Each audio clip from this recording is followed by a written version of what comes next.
Hi! Here we go back. And load episode 2 again. I already got 2 pages of saves full.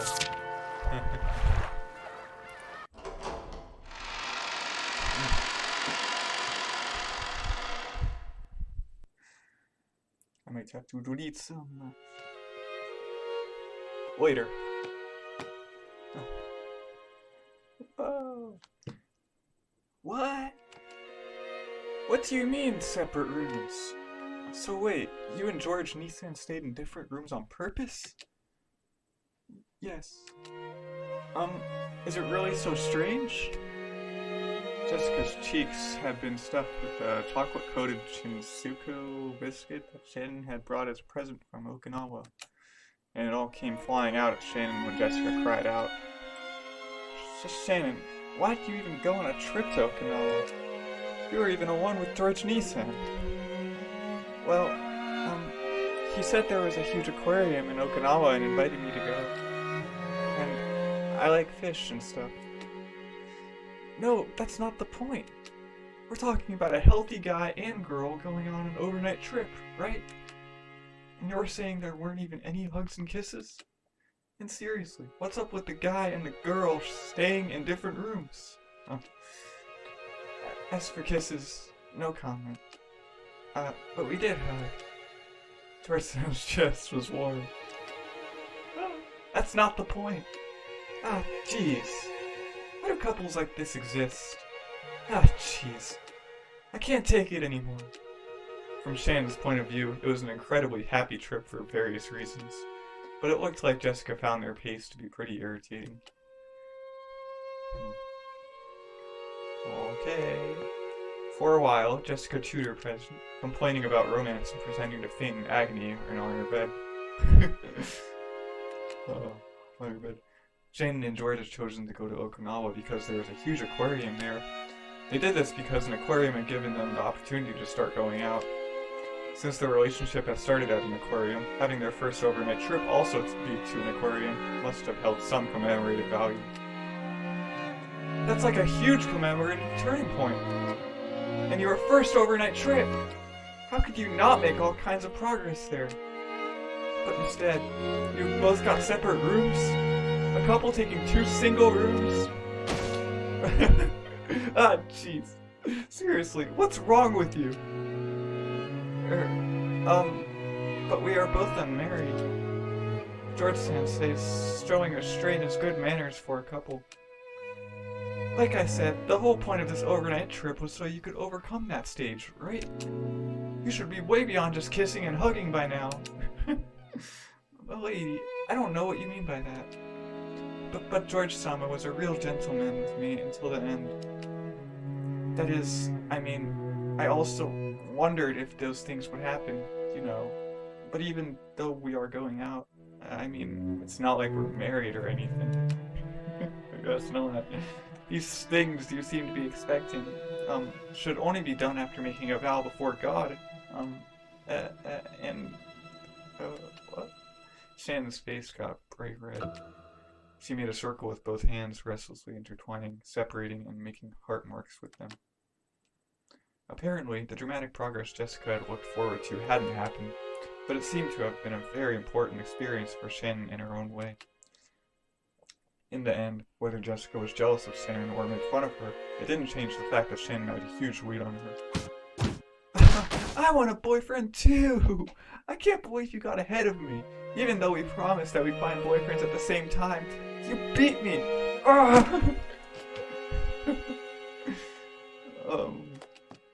You're a wonderful person, my lady. So I'm sure you'll find someone wonderful much quicker than me. Don't try to console me. Shannon, you traitor! Get out! Shut up! Okay, I'm not very good at that. Jessica threw several cushions at her, but by midway, she had an asthma attack and started to choke pretty badly. Yikes. Shannon hurriedly ran over to a nearby side table and started searching around on top of it. A cute basket was placed there, and inside of it was Jessica's bronchodilator. Bronchodilator. Shane picked it up and handed it over to Jessica. Jessica's asthma attacks always came suddenly. Because of that, she always needed to carry this medicine around. She breathed in the medicine and, after a while, managed to overcome her choking as her asthma finally settled down. Shannon thought this a good chance to leave and tried to exit the room after bowing courteously. As she did, one more small cushion came flying and hit Shannon on the head. Headshot! She noticed that Jessica was on the verge of crying, half of her face buried in her last and favorite cushion.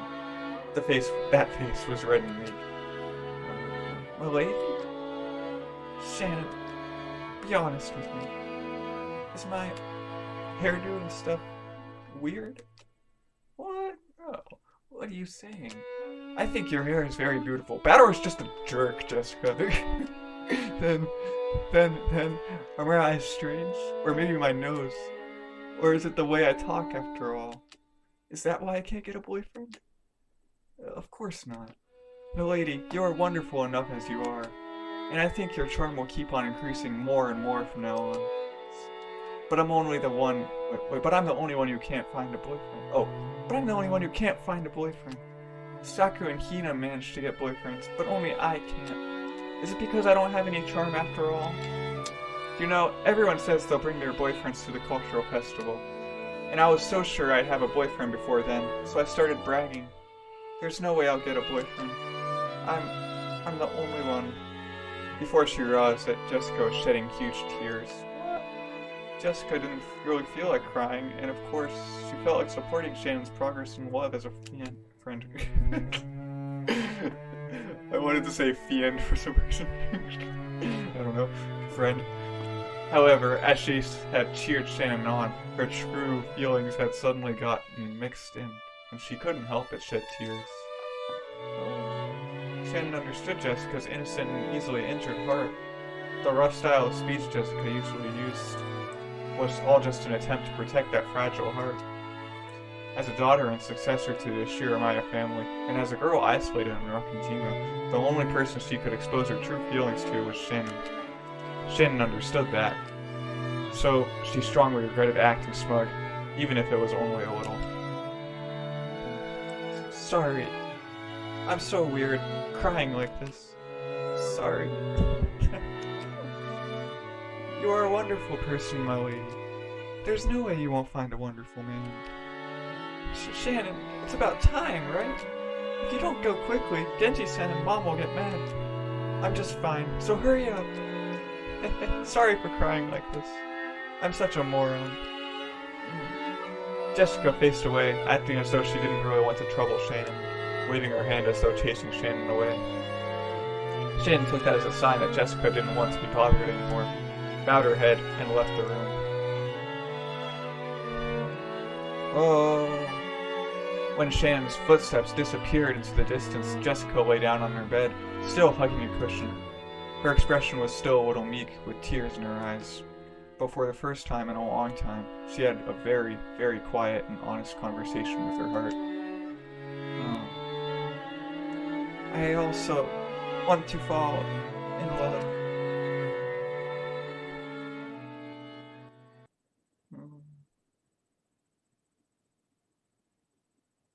Kind of sad.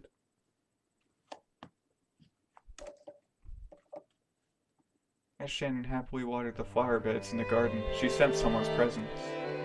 She turned around, thinking that if one of the family had come to visit, she must greet them. But what she saw was that witch. Beatrice-sama. It's been quite some time.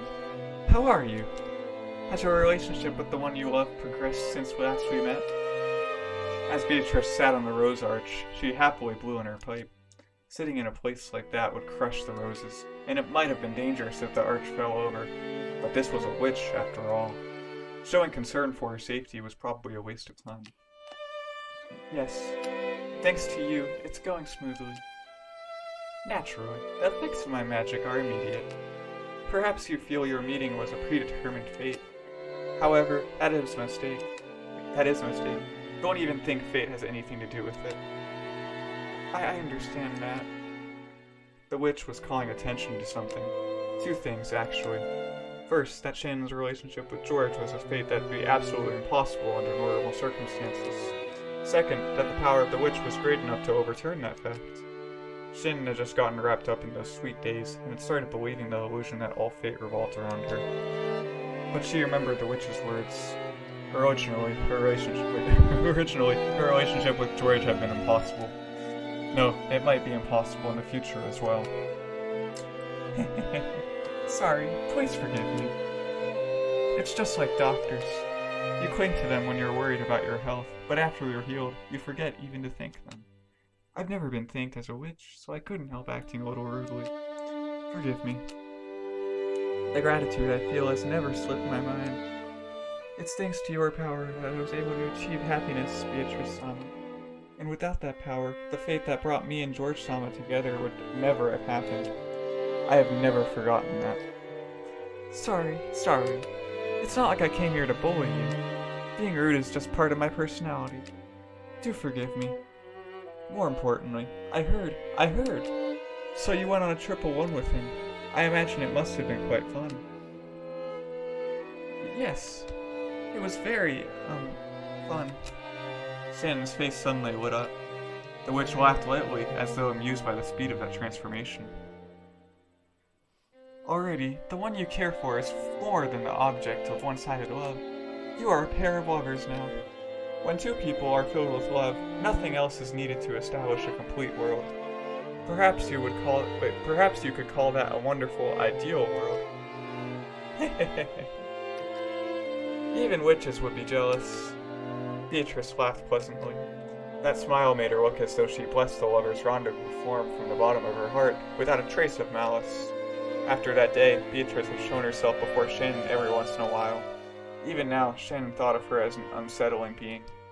However, she was also indebted to this person, for the magic that led to her current relationship with George. Indebted? So Shannon tried with all her might not to act surprised or scared. That's right. Beatrice, I bought some sweets as a souvenir from our trip. Would you, like to try some too? Oh? A souvenir for a witch? It seemed that even a witch who boasted of living for 1,000 years hadn't imagined that she'd receive a souvenir from the sweet lover's trip. When she saw that surprised expression, Shannon thought of this witch as a friend for the first time. Fun.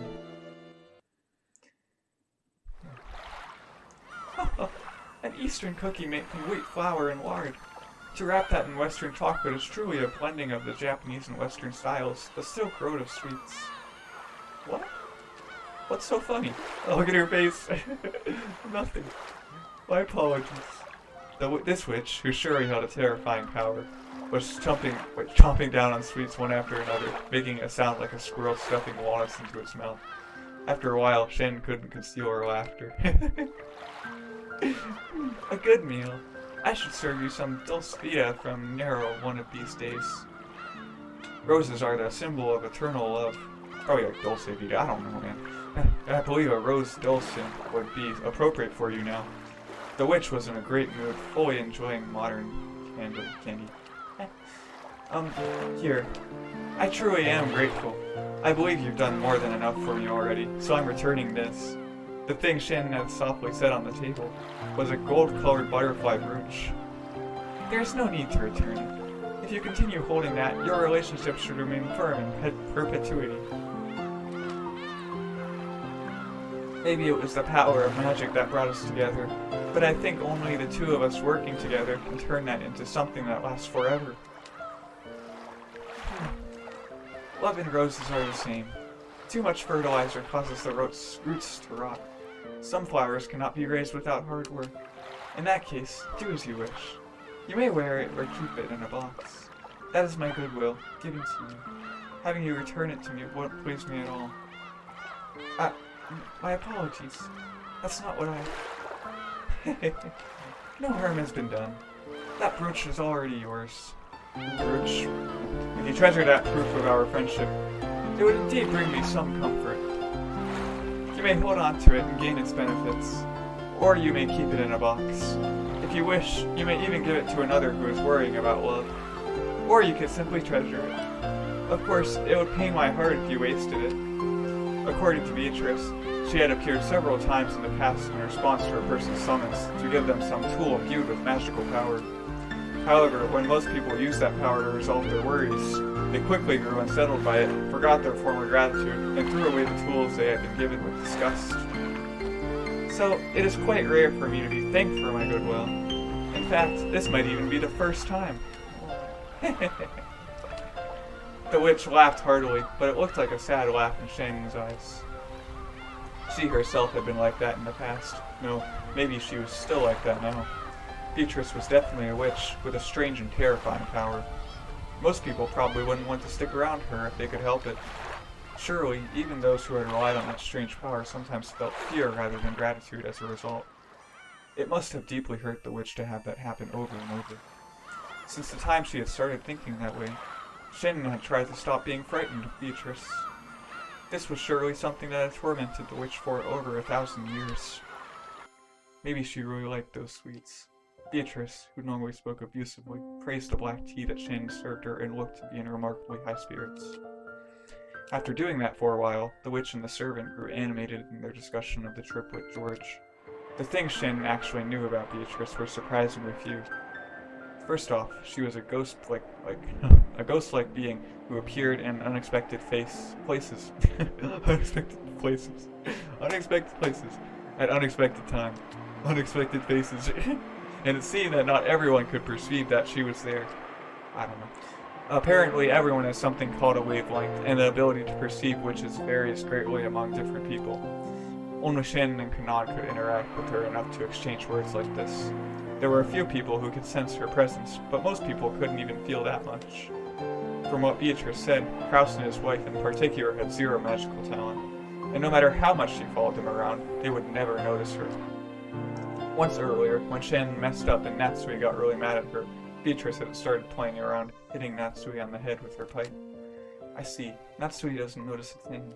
Wait, Natsui really doesn't notice a thing. But Shannon, watching that, had burst out laughing without thinking, and had gotten scolded even more. Then, what about the master? I hear he's been doing research in magic, so I'm sure he'll be able to notice you, Beatrice-san. Ginzo is the same. He also has a pitiful lack of magical talent. It's the blood. He has so little talent that I pity him. Huh? As soon as they started talking about Kinzo, it felt like the atmosphere around Beatrice changed. She had spoken about Kraus and the rest's lack of magic talent as though she looked down on them, but she spoke of Kinzo in a different way. Anyone connected to the Shiramaya family would know about Kinzo's legend of the gold. According to that, Kinzo was given the gold after summoning the witch, Beatrice.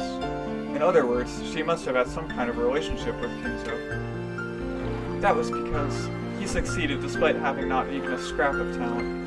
He kept studying by himself like mad and managed to become a magician. And that's something really incredible, right? Indeed. The witch, who usually looked down on people, was uncharacteristically offering her praise. While she lambasted him by saying he had no talent, she praised his efforts.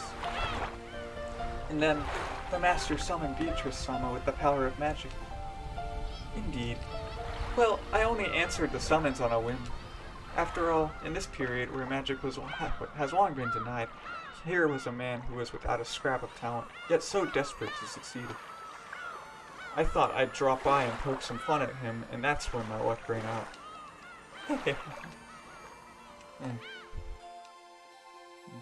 Her choice of words highlighted how much of a disaster this had been for her. Shannon hesitated over whether it would be safe to continue this discussion, but Beatrice continued on her own, ignoring Shannon.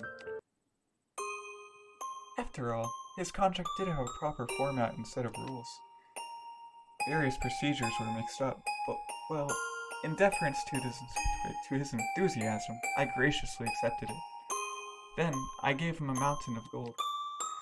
And then the master used that gold and succeeded in business, and grew his wealth into what it is today. Indeed, his talent in magic was minimal, but it seems he had a knack for business and gambling. Or perhaps it was due to the bravery and madness that led him to risk everything on unreasonable bets. Madness sometimes acts as magical power. I see. If you look at it that way, perhaps it isn't quite fair to say he was completely lacking in magical talent. Shen felt like she was daydreaming.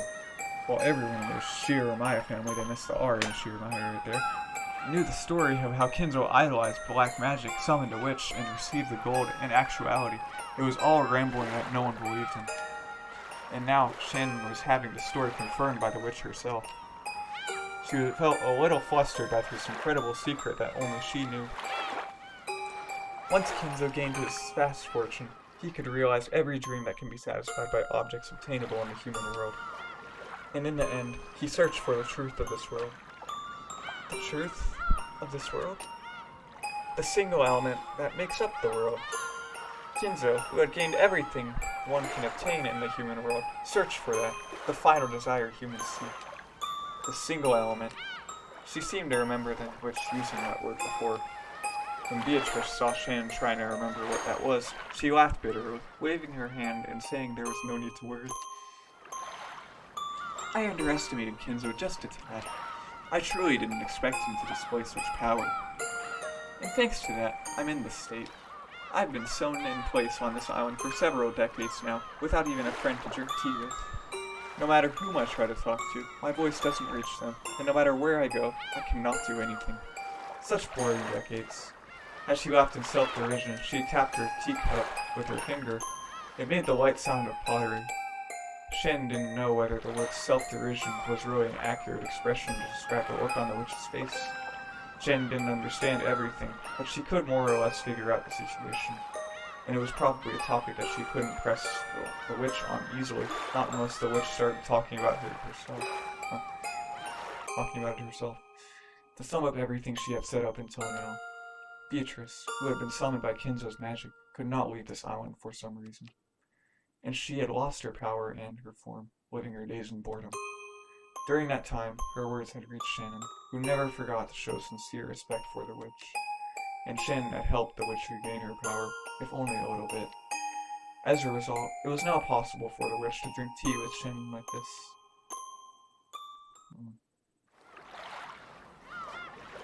Beatrice-sama, what in the world was that mirror you told me to bring? Ah, that. Long ago, it seems various things happened on the islands around this area. Because of that, malignant forces gathered here and began to draw in evil distortion. It seems a traveling Eastern magician or something built a shrine for the repose of souls and sealed them in there.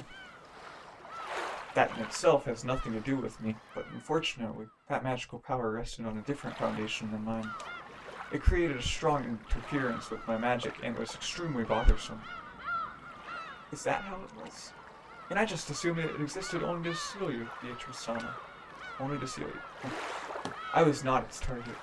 But it was a divine mirror. As a result, my power was sealed away. To use food as an example, maybe it would go something like this. Let's say the Western food I ordered is being made in the kitchen. However, when they try to set the table, the area for the guest seating is in the Japanese style with Japanese style dishes. So the kitchen is unable to serve a plate that would be out of place, and no matter how long I wait, my Western food won't arrive. Something like that. So, you destroy that Japanese-style guest seating and return the area to a blank slate for a time. Thanks to that, the meal I had ordered was finally delivered and my power came back, you could say. However, so far, only the aperitif has arrived. It will still be quite some time before the main dish. As I am now, I'm even more fragile than a shoe store fairy.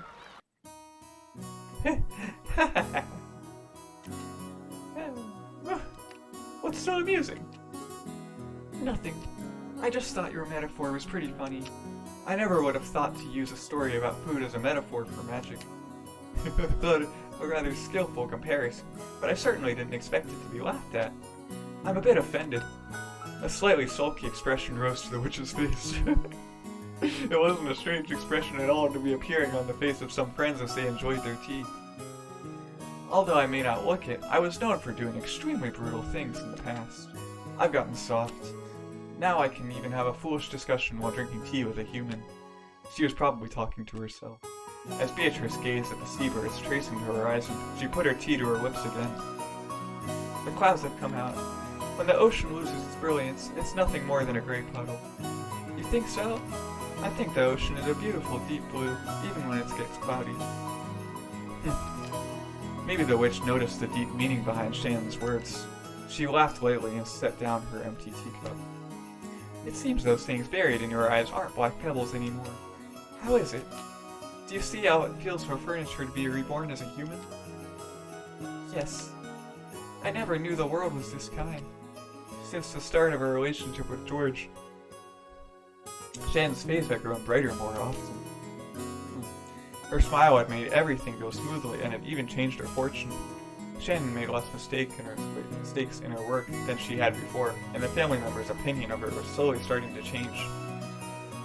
Just the other day, she had been surprised when Kraus, who rarely exchanged words with her,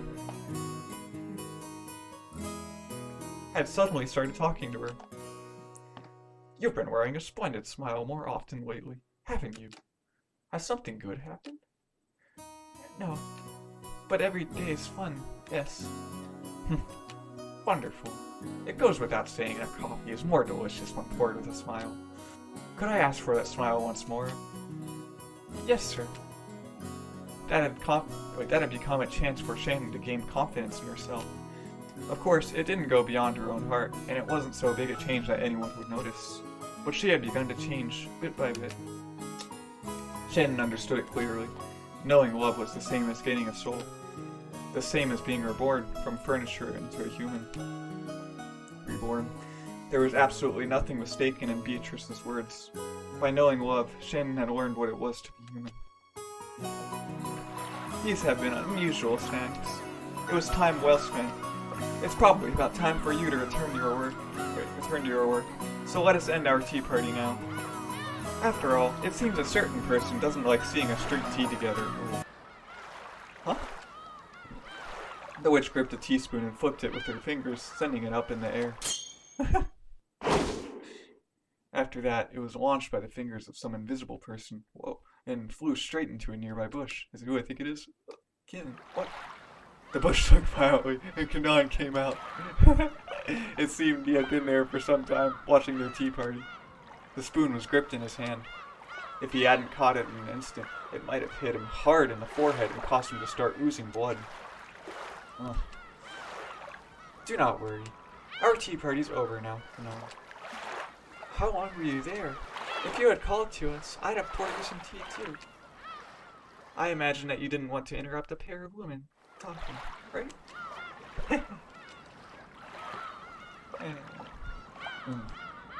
Kanan kept silent, but there seemed to be a slightly hostile look in his eyes.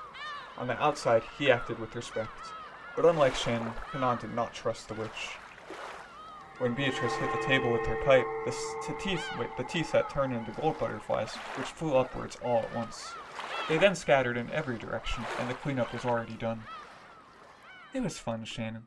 Let us meet again if the chance arises. My magical power is still quite lacking. It's tiring even to show myself. If you are that tired, never appear again. Kanan had said it in a small voice, but the witch seemed to have heard it perfectly. She giggled, but did not reply. Shannon, tell me more about George at our next tea party. There are no snacks sweeter than a person's love life. See you again. Alright. Beatrice's body also became gold butterflies, which scattered in all directions and disappeared. It was a fantastical and beautiful scene, like a blizzard of gold leaf. For a while, Shannon quietly watched the witch's exit. Kanan approached her from behind and spoke with an expression that was drastically different from hers. Isan, didn't I tell you to stay away from her? Beatrice-sama isn't that bad of a person. Yes, she might be a little shady, but the fact that only we can see her is suspicious enough. That thing isn't human. Who knows what she might be planning? Kanan-kun, I think that's a little rude. There was a touch of sternness in Shannon's voice, which was unusual for her. To Kanan, who knew her well, she must have sounded extremely stern. Kanan, looking excessively surprised considering Shannon's tone, fell silent. It's true that Beatrice-sama is different from humans. She has a terrifying power, so I think it's right for us to fear and respect her. Still, I think it's incredibly rude to despise her just because she isn't human. I understand what you're trying to say, Nisan. You've changed ever since she gave you that brooch. It's like you were a prisoner. She brought you and George Sama together, and now you're indebted to her. Don't say things like that. That thing isn't human. We don't know what she's thinking, so you mustn't trust her. And we aren't humans either, Nisan. We aren't humans either. Kanan's words grew more serious. Those words probably gouged its end, like Shan's heart. She bit her lower lip and hung her head. We are furniture. Even if we receive names and are treated as humans, that won't change the manner of our birth. You are no longer furniture. Those words Beatrice had given her, which had made her happiest, floated through Shan's mind. I am not furniture. No, you are furniture. We are less than human. Nisan, you're just pretending to have forgotten, pretending to be human. You know that as well as I do. I am not furniture. I'm human. No, you aren't. We have never possessed what it takes to love or be loved. Kanan's criticism seemed to have shifted away from Shan's meetings with the witch. Shan picked up on that quickly. I heard from a lady. Seriously, what were you thinking? I can't believe you would go on a trip with George Sama. You've forgotten your place as furniture. You've just been tempted by that witch, mistakenly believing that you've become human. Listen, Kanan. It's true that we're furniture. Lesser beings, inferior to humans. But if it were possible to make up for what we lack, wouldn't that be the same as becoming human? Such a thing could never happen. No, it could. If we can do that, we won't be furniture anymore. We can become human. Ridiculous. As if you could ever do such a thing. Kanan spat those words out, but did so weakly and turned away.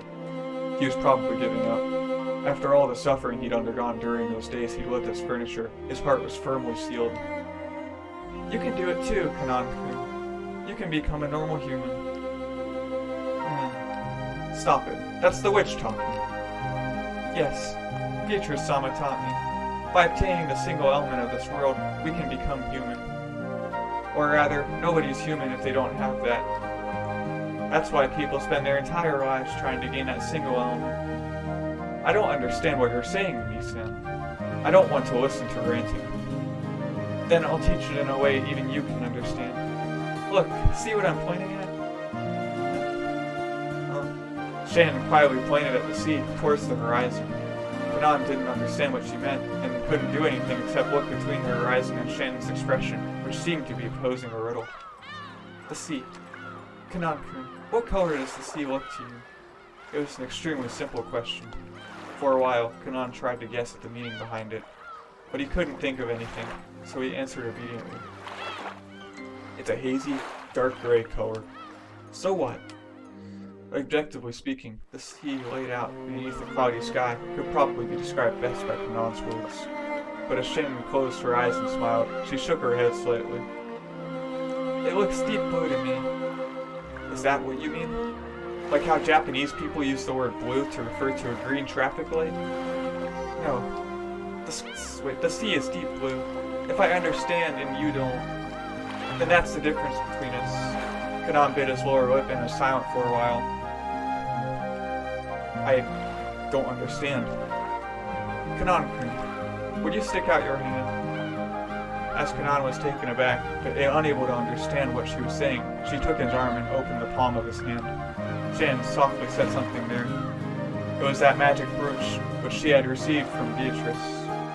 A magic charm shaped like a gold butterfly that could bring love to fruition. This is hers? No, this is mine. So think of it as me and treat it with respect, okay? After being spoken to like that, he couldn't just throw it away. Kanan didn't know what he should do, and he stood there confused for a while, the brooch still in the palm of his hand. Shannon put the palm of her hand on top of Kanan's, and the brooch was worn by both of their hands. This charm holds true magical power. I'm sure it'll teach you an important emotion, Kanan. There's nothing to be learned from that person's magic. No, there is something. So wear it. If that's embarrassing, I hear it's okay if you just hide it in your pocket. Ridiculous. As if I'd let the magic of that person lead me astray.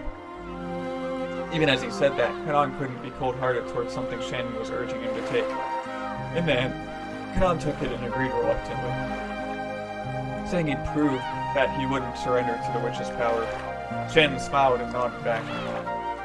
I'm sure you'll be able to learn something important from it, and I'm sure you can become human. And when you do, I'm sure this ocean will look like a beautiful blue to you as well, Kanan. Gray is gray, no matter how many times you look. That's wrong, Kanan. It only looks like that because you have no... Okay. Because of the howling wind, he hadn't been able to catch the main point of what she just said. So Shannon said it once more. The single element of the world. She spoke once more of the world where it existed, where the sea was deep blue. I'm sure you'll be able to see a deep blue ocean too. After all, without love, it cannot be seen.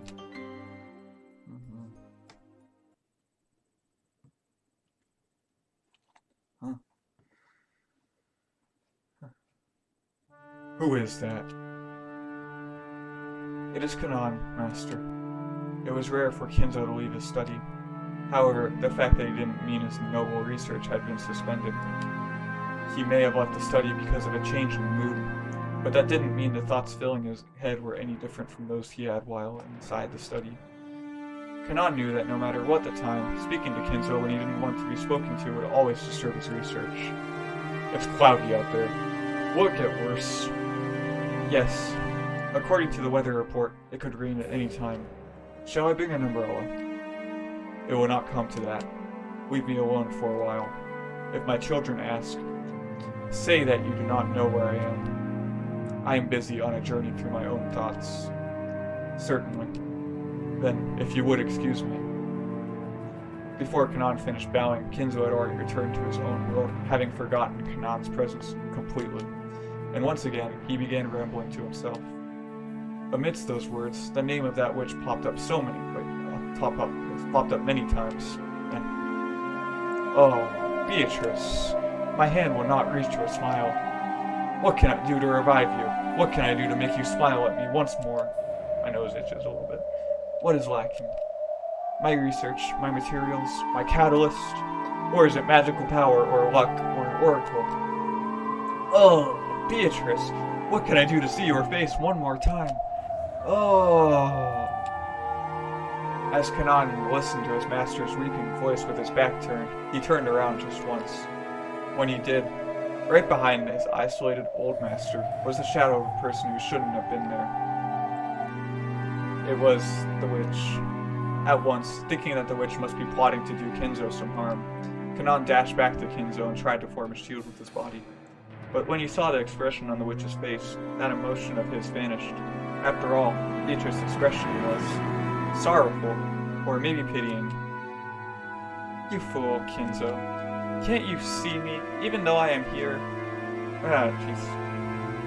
Right behind Kinzo, as he repeated the witch's name over and over, desiring to be reunited with her more than anything else, was the witch herself. Man, that's scary. And yet, Kinzo didn't notice anything. When Beatrice tried to rest her hand on his shoulder, he didn't notice. Why does my hand not reach Beatrice's smile? Is it the age of the moon? The cycle of the comets? The alignment of the planets? What is lacking? What is? It's useless, Kinzo. Without love, it cannot be seen. I don't know who said that, I think it was Kanan. Kanan took the brooch he had received from Shannon out of his pocket. By learning something new, would he become able to glimpse something he couldn't see now? Without love, it cannot be seen. He looked at Kinzo's back once more. The witch could no longer be seen there.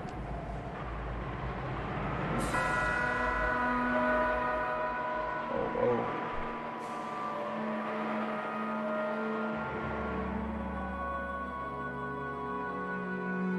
Oh my.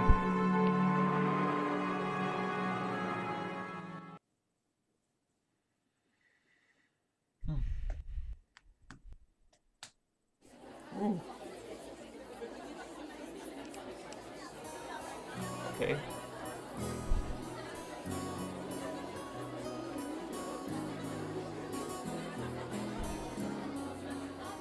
Pretty busy. The biggest fall event for the Shiramaya family was the family conference in October.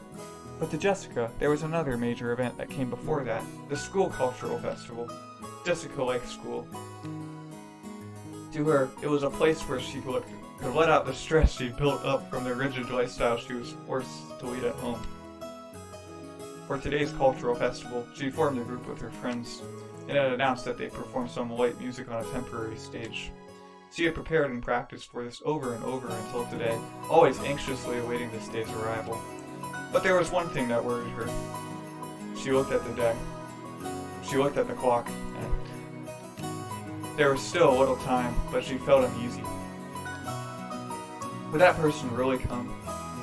After taking a single deep breath, her heart jumped when all her friends suddenly started speaking in shrill voices.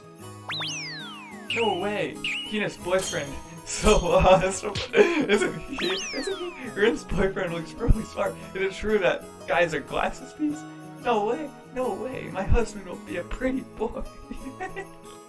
Okay, it may not be like this for all girls, but at least at Jessica's school, the cultural festival was basically a boyfriend exhibition. Jessica didn't have a boyfriend. She had many friends of the opposite sex, but no special, only one. But Jessica was a little famous around the school, and everyone thought it would be natural for her to have a fitting partner. Furthermore, her pride had led her to pretend that this was true. She'd somehow managed to keep them fooled until this year. But for various reasons, she hadn't been able to escape this year's cultural festival. Jessie, is your boyfriend here? What? No, it looks like he's not here yet. Maybe he's busy with work. So what kind of person is he, Jesse? At least give us a hint. What kind of relationship? Awesome. So he's a working man? Will he come in a suit? Of course he'll be wearing glasses, right? Yeah, hey, he actually doesn't exist, right? If you come clean now, we'll let you join us. Let's cry together through this year's cultural festival. Being sad. Oh, no. He exists because... Wait, he exists. I told you, he really exists. Alright, this is something. Jessica's bitter smile was covered with cold sweat. It was starting to seem doubtful whether she really had deceived her sharp-witted friends. They do be poking fun.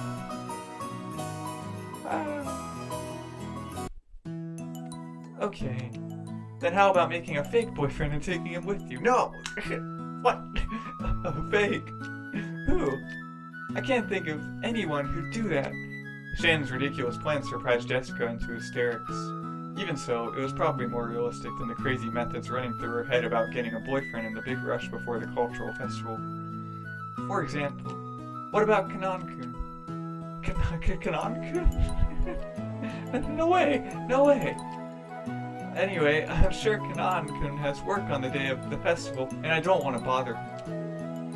Of course, I've already checked the schedule. Kanan-kun has that day off. But why are you always so clever when it comes to stuff like this? No, wait! It'd be even worse if he's off. I can't pull him away from a precious day off just for my own vanity. If you don't pull Kanan-kun away, he'll always be shut away by himself. So I think it'd be perfect if you could drag him out of the show. You think so? No, but I feel bad for him. Then I guess we're out of options. How about meekly confessing to everyone that you don't have a boyfriend? True, it may be terribly embarrassing, but you'd only have to endure for the short and yet long time before graduation. To a pair of lovers, there's no sweeter honey than the face of a single person with an inferiority complex. Shannon! You are really worrying for my sake, aren't you? You're teasing me, right? Jessica wrestled about with Shannon, her eyes teary, but Shannon was unfazed, laughing with her usual smile. Yes, this is to get you back for making fun of me and George-sama all the time.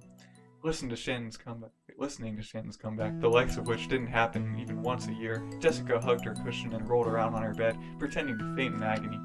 She couldn't stand Shannon's smile, which looked so triumphant, but right now, she was the only person Jessica could talk with. She could choke her to death with her cushion later.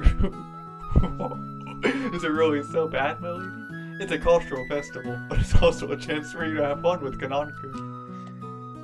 No, that may be true, but no.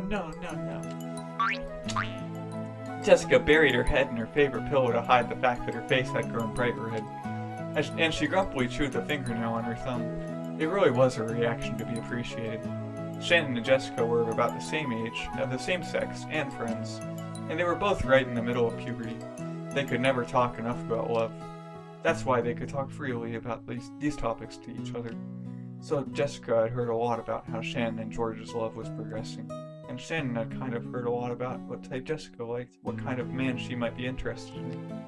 Judging by Jessica's reaction, it'd probably be rude for us to go into precisely what these things were. However, this story won't get anywhere if we just have Jessica rolling around forever, so let's dive in, breaking the fourth wall. Okay.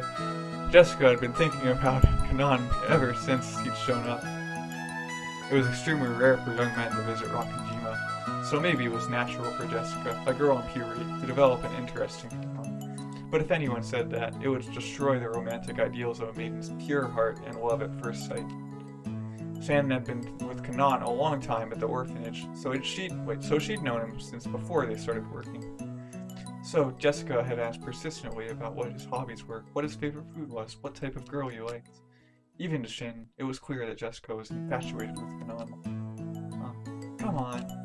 Isn't this a good chance to take Kanan-kun on a date? But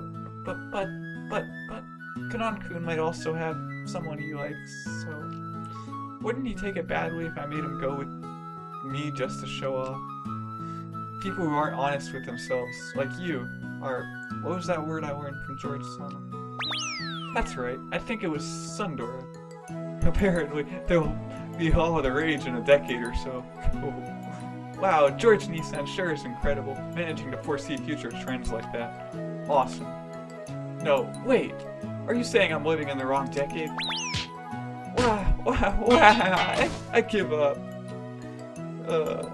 It took several days of wasted efforts, but in the end, Jessica agreed to the plan of having Kanan pretend to be her boyfriend.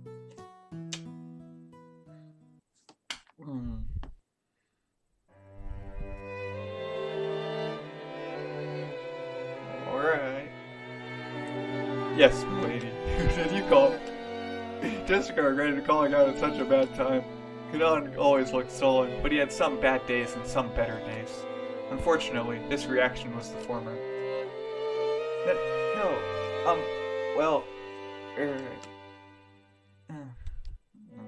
All that confidence and effort she built up practicing in front of a mirror all night was wiped out in about 5 seconds. Jessica turned bright red and hung her head. You saw that, Kanan sighed. Oh. Jessica thought that he was exasperated with her, and her face went pale. I heard from Shannon. This is about having me go with you to the school cultural festival. What, right, Molly? Huh? Nice one, Shannon. I mean... Yeah. That's right. But, do you have any plans that day? I was strictly ordered by Shannon to work specially for you on that day, my lady. I've never been to high school, so I don't really understand. But I hear it's a place where girls can be ashamed if they don't have a boy with them. Do I hear breathing in the background or something? Maybe I'm just hearing things. It's not happening right now.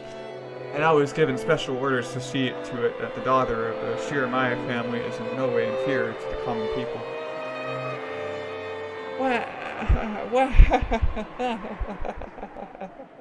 Shannon, I'll beat you to death later. Jessica kept yelling with a strange voice and a broken smile, like a tea kettle filled with boiling water. As Kanan watched this, he sighed again. Kanan wasn't an idiot either. He fully understood what Jessica intended by inviting him. But to be honest, playing along with Jessica's love game seemed like it'd be nothing more than an annoyance to him. However, Shannon had asked him over and over. He was deeply indebted to her. deeply indebted to her, so he couldn't refuse. And that brooch was in his pocket. Could this strange turn of events have been brought about by the magic power residing in this brooch? Ridiculous. But he remembered what Shen had said to him that day. Could Shen see something he couldn't? I don't understand Shen's feelings. We are furniture, as if we could ever become anything more. It was a truly odd exchange between Jessica, who was still rambling on in a strange voice, and Kanan, who sighed deeply.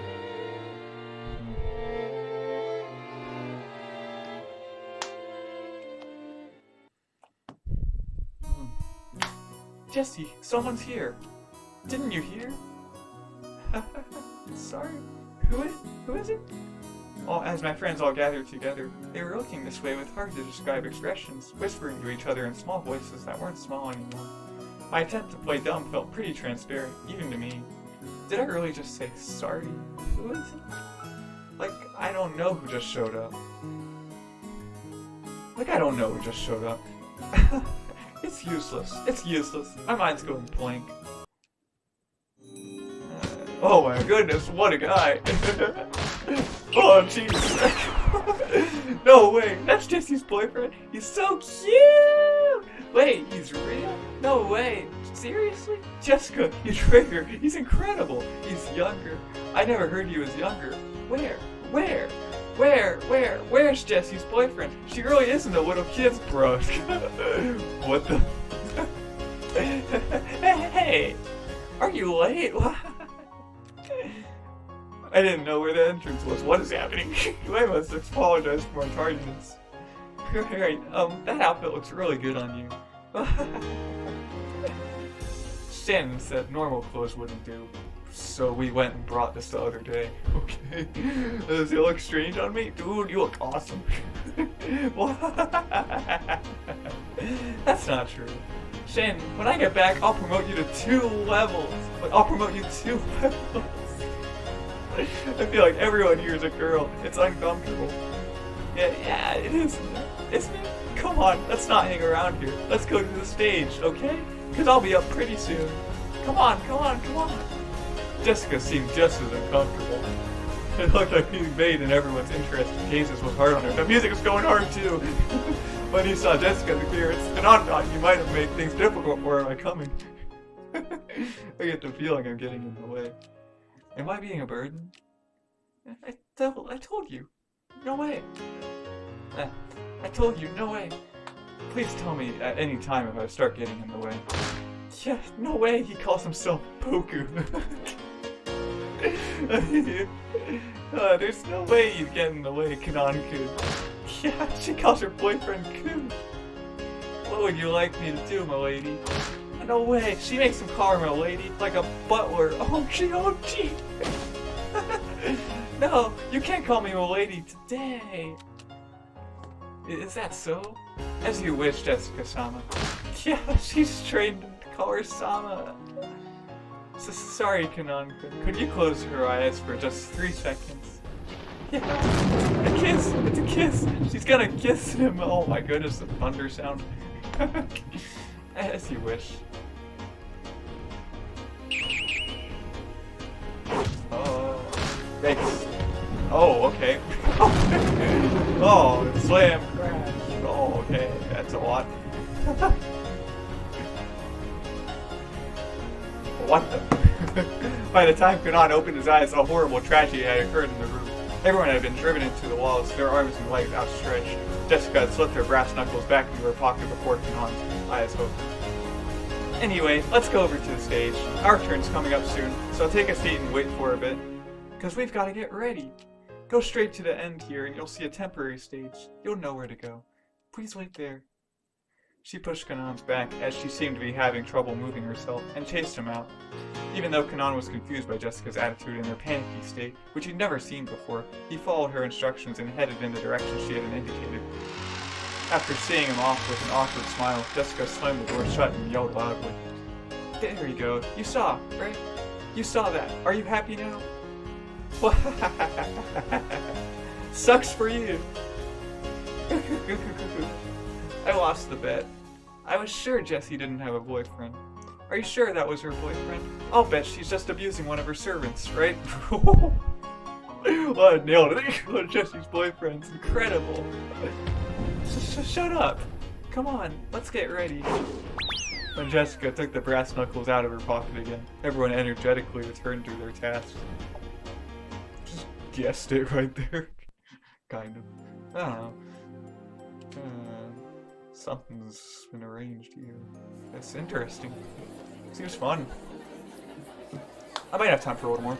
Ha! Kanan went down the corridor Jessica had shown him and ran into a temporary stage set up where the vending machines should have been. It was probably being rented by the hour by some group or club. The ones singing were student groups, but the crowd was still incredibly excited. Disliking that quieter, he leaned against a wall in the darkness by himself. So this is what they call high school. It sure is noisy. That's what Kanan thought. Then he remembered Jessica just now, acting in a way that he'd never seen before. Honestly, she was in such high spirits that alcohol might have been involved. To him, remaining composed and intellectual at all times was the highest virtue. In that sense, it was very hard for Kanan to get used to the atmosphere of a school cultural festival. He had a responsibility to report everything he saw and heard to the master. So he also had to report about how Jessica had acted without restraint earlier. At the very least, it was not fitting for a daughter of the Shiramaya head family. The master, Kraus-sama, and especially Natsui-sama will probably be angry. If I am to report it in a way that protects Milady, should I blame it on inappropriate school friends? What was all that? So stupid. Kanan thought back on how Jessica had acted earlier inside again. He could understand Natsui's headache a little now. Come to think of it, Natsui-sama, as the president of the PTA, was supposed to go to an informal gathering after attending the ceremony in the gymnasium. She said she wouldn't be able to see Milady's performance, didn't she? That's probably for the best. Crowds certainly are unpleasant. What in the world is going on? Several female students kept glancing at me. It seems they're all whispering the same things Milady's school friends said, and it's truly unpleasant. Come to think of it, didn't Shannon warn me? If you walk alone at something like a school festival, you better watch out, because lots of strange people will come and talk to you. Excuse me, are you by yourself? Just as expected, a group of girls I'd never met started talking to me. Their stare started to make my back tingle. Didn't she tell me some magic words that could chase them off in times like this? Sorry. I'm with someone. Uh-oh, really? I'm sorry. It worked. Instant reaction. Well, that got rid of them, but it hasn't really changed the number of people staring at me. No, it's that kid. That's Jesse's boyfriend. No way, it's that kid. I can't believe it. I was sure he was fake. Isn't he cute? So he's younger? Lucky Jesse. There's no way I'll ever come to a place like this again. Get on side for about the zillionth time that day. When he did, the lighting changed and the standing audience started cheering. He looked around and realized that there was suddenly a large group of people there, and unlike earlier, they were mostly guys. With this huge crowd, he couldn't even see the stage. Fortunately, there was a full beer case nearby, so he tried using that as a footstool. When he did, he realized that there was now a new group on the stage. Their leader is Milady. She's changed into stage clothes, and she's even holding a guitar. I didn't know she could play. Then again, maybe she can play. I've seen her practicing air guitar before. Natsui-sama wouldn't approve of any hobbies outside of study. Maybe she was always practicing in secret. Come to think of it, she's been returning really late from school recently, hasn't she? Maybe she's been practicing at school, far away from Natsui-sama's prying eyes. It really is for the best that Natsui-sama didn't come. If Milady were to get scolded by Natsui-sama after putting so many hours of practice in, she'd probably be ejected. Jessie-sama! Oh! Everyone, thanks for gathering here today. I could hear Jessica-sama's forceful voice through the speakers. Jessie-sama? Maybe that's her nickname at school. The students in the audience kept calling out that name. I'm a little offended by that crude name. It's inappropriate for a lady. Jessie-sama was in high spirits as they kept shouting Jessie-sama. Everyone here was probably a fan. Her mic performance picked up on that and electrified them even more. It was almost like a music program on TV. At first, he thought this was all silly, but that feeling had changed into appreciation. It was incredible in its own way. Kanan never listened to music in his own free will, but he'd often heard the kind of music the Shiramaya family loved. Since it was almost all classical, Kanan had naturally taken a liking to that kind of music. Sokoto Kanan, the song Jessica sang was, how should you say it, extremely colorful. In any case, if Natsui-sama heard it, she'd probably faint. Oh my. Okay. Oh, what's this? Oh! Yeah! Whoa! This is nuts. I can't understand anything you're saying. You're so fast.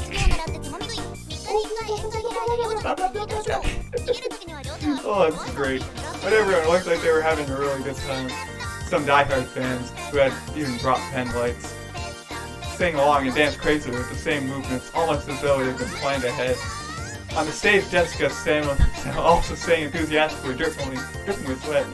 He couldn't find a single element that was appropriate for a daughter of the Shiramaya family, but it looked like so much fun. Jessie-sama! Jessie! Jessie! Oh, go girl!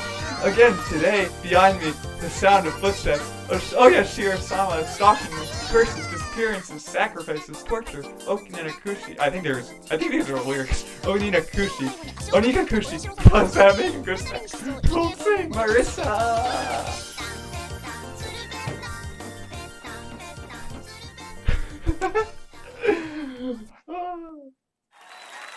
Oh man, what a girl. I must not go along with it, but at any rate, Milady is full of life and looks like she's having a great time. As I watched Milady enjoying herself, I thought, could this be Shiramaya Jessica's true nature? Don't I know better than anyone that during her life on Rokkenjima, she had no choice but to kill her sense of self. So the time she spends, not as Milady, successor to the Shiramaya family, but as a single girl called Jessica, living life to the fullest, must be very important to her. I've worked so close to Milady, seeing her in all seasons, and thought I knew everything about her. But that was all limited to one side of her, the Milady of Rokkenjima. We are furniture. We serve on Rokkenjima and end our lives on Rokkenjima. So I've come to think of Rokkenjima itself as our whole world. That was pretty fun. As though, like in Tola-Mike theory, the ocean spilled off the end of the world into an abyss. But when I look at Milady like this, I can see how horribly narrow that outlook is. I still can't go along with the excitement of the crowd, but I feel like I can see something that cannot be seen on Rokkenjima. I'm not sure if this is the unseeable thing Shannon was talking about, but the ocean still doesn't look blue to me.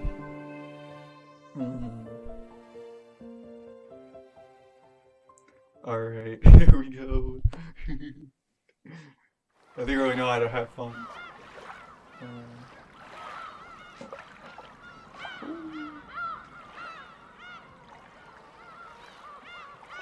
As soon as this goes to the next part. Okay.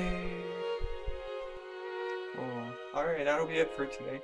Bye bye.